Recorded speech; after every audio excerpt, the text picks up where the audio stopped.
நண்பர்கள் அனைவருக்கும் வணக்கம். வாங்க கனவு தேசத்தில் பயணிக்கலாம். கனவு தேசத்தில் உங்களுடன் பயணிக்கும் நான் ராஜ்குமார். நண்பர்களே, இன்றைய பதிவில் எதை பற்றி பார்க்க போறோம் அப்படின்னா, சீமான் விஜயலட்சுமி வழக்கில் உச்ச நீதிமன்றம் அதிரடி தீர்ப்பு, அதனைத் தொடர்ந்து சீமான் விடுத்த அதிரடி உத்தரவு, இதை பற்றி தான் இந்த காணொலியில் பார்க்க போறோம். வாங்க காணொலிக்குள்ள போகலாம். நண்பர்களை, காணொலிக்குள்ள போறதுக்கு முன்ன எனது விவசாய பணி என்ன அப்படிங்கிறத பற்றி சிறிய அளவில் பார்த்துருவோம். அதாவது நமக்கு தெக்கியாட்டு வெங்காயம் ஏற்கனவே பச்சையிலேயே போட்டாச்சு, அது ஏற்கனவே பதிவு பண்ணியிருக்கேன். அடுத்து பார்த்தீங்கன்னா வடைக்காட்டு வெங்காயம், அது அழுகல் திருகள் அதெல்லாம் ஒரு வார காலமாக அதெல்லாம் பொறுக்கி அள்ளி வச்சு எப்படியோ அதையும் கீத்து கட்டி முடிஞ்சுது, அந்த வேலை முடிஞ்சுது.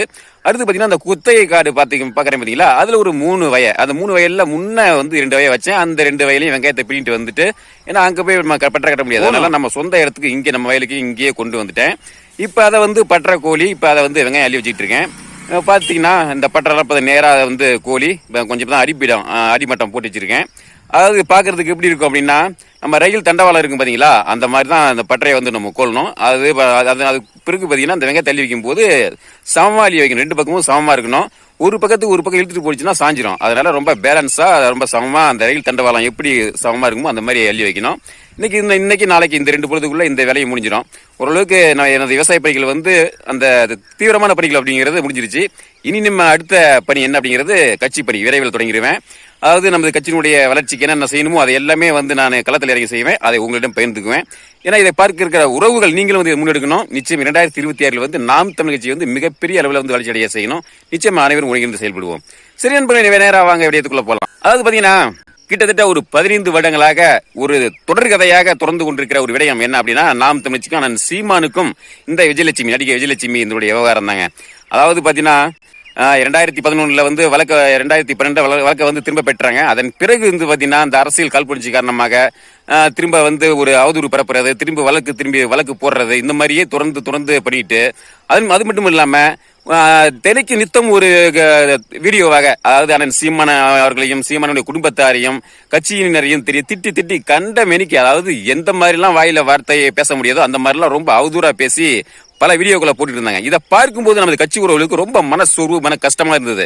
என்னடா இந்த மாதிரி பண்றாங்க, அதாவது தமிழ் இனத்துக்குன்னு ஒரே நம்பிக்கையா எழுந்து வந்துகிட்டு இருக்க நாம் தமிழ் கட்சி, அதன் முகமாக இருக்கிற சீமான் அவர்களை வந்து இழிவுபடுத்துற விதமா இந்த மாதிரி வந்து ரொம்ப அவதூறா ரொம்ப அசிங்கமா பேசிட்டு இருக்காங்களே, இதற்கு ஒரு முடிவே கிடையாதா, இதுக்கு வந்து ஒரு தீர்வு கிடையாதா, இதுக்கு வந்து சீமான் அவர் வந்து ஒரு முடிவு கட்ட மாட்டாரா அப்படிங்கிற மாதிரி ரொம்ப ஏக்கத்தோட ரொம்ப பல பேரும் எதிர்பார்த்து காத்துக்கிட்டு இருந்தாங்க. ஆனா எதுக்கும் ஒரு எல்லை உண்டு, ஒரு பொறுமை இருக்கு அப்படிங்கறத மாதிரி இந்த சிட்டிசன் படத்துல ஒரு பாடல் வரி வருங்க. அது குட்டுப்பட்டு வாழ்ந்த கூட்டம் பொறுமை எல்லை மீறும் போது புழுவும் புலியாகும் அப்படிங்கிற மாதிரி ஒரு வரி. அதே மாதிரிதான் அந்த பாடல் வரிக்கு ஏற்ப இது எவ்வளவு நாள் தான் இதை சகிச்சுட்டு போறது அப்படிங்கிற மாதிரி அண்ணன் சீமான் அவர்களும் இந்த விடயத்துல ரொம்ப தீவிரமா இதுல வந்து ஒரு நடவடிக்கை எடுத்திருக்காங்க. அதாவது இந்த உயர்நீதிமன்றம் என்ன பண்ணிருக்காங்க அப்படின்னா, இந்த வழக்கை வந்து 12 வாரத்துக்குள்ள விசாரித்து ஒரு அறிக்கை தாக்கல் பண்ணணும் அப்படிங்கிற மாதிரி அவங்க வந்து ஒரு விடயத்தை வந்து சொல்லியிருந்தாங்க. இதற்கு வந்து இந்த வழக்கை வந்து தடை விதிக்கணும் அப்படின்னு சொல்லிட்டு சீமான் அவர்கள் வந்து உச்சநீதிமன்றத்துக்கு மேல்முறையீடு போயிருந்தாங்க. இந்த மேல்முறையீட்டை விசாரித்த உச்சநீதிமன்றம் இதுல உள்ள அந்த உண்மைத்தன்மையை ஆராய்ந்து இந்த வழக்கு விசாரணைக்கு உயர்நீதிமன்றத்துடைய இந்த வழக்கு விசாரணைக்கு வந்து தடை விதித்து ஒரு அதிரடி தீர்ப்பை வந்து கொடுத்திருக்காங்க. இதை வந்து நீங்க சமாதானமா இரு தரப்பும் வந்து சமாதானமா பேசி நீ வந்து ஒரு முடிவெடுங்க அப்படிங்கிற மாதிரி சொல்லி இருந்திருக்காங்க. இது வந்து நாம் தமிழ் கட்சிக்கும் அண்ணன் சீமானுக்கும் கிடைத்த மிகப்பெரிய ஒரு வெற்றியா தான் பார்க்கப்படுது. அப்ப இதுல இருந்து என்னன்னா, ஏன்னா இந்த திமுக கூடாரங்க என்ன பண்றாங்க, எந்த மாதிரி செய்திகளை பரப்புறாங்க அப்படின்னா, சீமான் வந்து ஒரு பாலியல் குற்றவாளி அப்படிங்கிற மாதிரி தொடர்ந்து அவதூறு பரப்பி சீமான் திமுக கூடாரமும் அந்த திமுக வாடகை வாய்களும் இந்த மாதிரி அவதூறு பரப்பி சீமானுடைய நற்பெயரை வந்து மக்கள் மட்டத்தில் அசிங்கப்படுத்துற வேலையை வந்து தொடர்ந்து வந்து பண்ணிட்டு இருந்தாங்க. இப்படி இந்த தீர்ப்புக்கு பிறகு அடுத்தது சீமான் வந்து ஒரு அதிரடி உத்தரவு வந்து கொடுத்திருக்காங்க. அதாவது நாம் தமிழ் கட்சியினுடைய வழக்கறிஞர் பாசறைக்கு ஒரு உத்தரவு கொடுத்திருக்காங்க. என்ன அப்படின்னா, இனிமேல் எக்காரணத்தை கொண்டும் நான் சீமானுடன் அந்த நடிகை விஜயலட்சுமி பேரை வந்து இணைத்து பாலியல் குற்றவாளி அப்படிங்கிற மாதிரி ஏதாவது பேசினா அவர்கள் மீதும் வந்து வழக்கு தொடரப்படும். யாரெல்லாம் அந்த மாதிரி அவதூறா பேசிருக்காங்களோ, யாரெல்லாம் அந்த மாதிரி அசிங்கமா பேசிருக்காங்களோ அவர்கள் மீது வந்து வழக்கு தொடரப்படும் அப்படிங்கிற மாதிரி, வழக்கு தொடருங்க அப்படிங்கிற மாதிரி தனது வழக்கறிஞர் பாசறைக்கு வந்து உத்தரவு போட்டிருக்காங்க.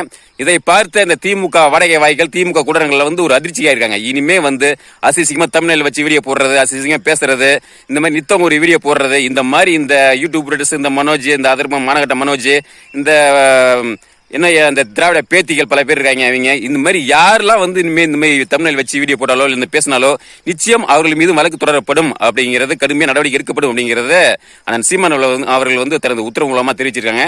அதனால இவ்வளவு நாளா ஆட்டம் போட்ட மாதிரி இனிமே ஆட்டம் போட முடியாது. திராவிட வாடகை வாய்களே கொஞ்சம் எச்சரிக்கையா இருங்க. இனிமே சீமானையும் விஜயலட்சுமி வந்து இணைச்சு பேசினா உங்களுக்கு ஜெயில் அப்படிங்கிறது உறுதி. அதனால நண்பர்களே, நிச்சயம் இந்த ஒரு உச்ச நீதிமன்றத்துடைய இந்த தீர்ப்பால நாம் தமிழர் கட்சியினுடைய தம்பி தங்கைகள் வந்து நிம்மதி பெருமிச்சு விட்டுருக்காங்க. நிச்சயம் இது அண்ணன் சீமானுக்கு அவர்களுக்கு கிடைத்த பெரிய வெற்றி தான். ஆனா மக்கள் மனசுல எப்படியாவது சீமானுடைய பேரை வந்து கலங்கப்படுத்தணும் அப்படிங்கிற மாதிரி இவங்க கங்கணம் கட்டிட்டு தெரிஞ்சுட்டு இருந்தாங்க. இந்த அதிரடி தீர்ப்பின் மூலமா இந்த திராவிடர்களுடைய வாடகை வாய்கள் உட்பட அனைத்து தரப்பும் வந்து இன்னைக்கு வாயடிச்சு போயிருக்காங்க, அதிர்ச்சிக்குள்ளாயிருக்காங்க. நிச்சயம் இது நமக்கு கிடைத்த வெற்றி. இனி அடுத்து நம்ம செய்ய வேண்டியது என்னன்னா, நாம் தமிழ் கட்சியை வந்து மக்களிடம் இந்த மாதிரி அவதூறெல்லாம் தாண்டி உண்மைத்தன்மை என்ன அப்படிங்கிறத மக்களிடம் எடுத்து கூறி நாம் தமிழ் கட்சி வந்து வளர்ச்சி பாதையில கொண்டு செல்றதா நமது இலக்கு நோக்கமா இருக்கணும். நிச்சயம் நான் வந்து களத்தில் இறங்கி செயல்படுவேன். அதே சமயத்தில் நமது கட்சி உறவுகள் நாம் அனைவரும் சேர்ந்து நிச்சயம் உறுதியாக செயல்படுவோம். சரி நண்பர்களே, இந்த ஒரு திருப்பி நம்ம அனைவரும் கொண்டாடுவோம், வரவேற்போம். இனி அடுத்த இலக்கை நோக்கி நகர்வோம். இந்த வேலைகளுக்கு மத்தியில இந்த ஒரு தகவல் உங்களோட பகிர்ந்து கொள்ளதான் இந்த கருவி. மீண்டும் அடுத்த ஒரு கருவில் சந்திப்போம். நன்றி, வணக்கம்.